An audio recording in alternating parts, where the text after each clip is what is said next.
விழுப்புரம் மாவட்டம் திண்டிவனம் வட்டம் சிங்கனூர் கிராமத்திலிருந்து அஜித்குமார், தீபஜோதி இவர்களுக்கு மகன் குழந்தை பிறந்திருக்கிறதாகவும் அஜித்குமார் அண்ணன் எங்ககிட்ட சொல்லி உங்கள் மனிதம் காப்பகத்தில் எங்கள் சார்பாக இன்றைக்கி சாப்பாடு கொடுத்துருவோம் தம்பி அப்படின்னு சொல்லியிருந்தாருங்க. நாங்களும் மயிலத்துக்கு வந்து தம்பி பேரில் ஒரு அர்ச்சனை பண்ணிவிட்டு நாங்களும் சாப்பாடு கொடுக்க ஆரம்பிச்சிட்டோம். நாங்கள் சாப்பாடு கொடுக்கலாம்.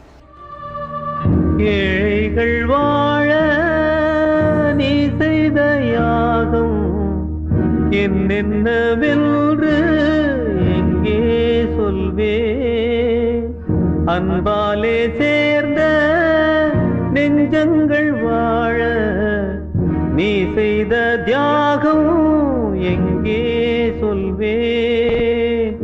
இன்றைக்கும் என்றைக்கும் நீ எங்கள் நெஞ்சத்தில் அன்புக்கும் பண்புக்கும் நீ அந்த சொர்க்கத்தில்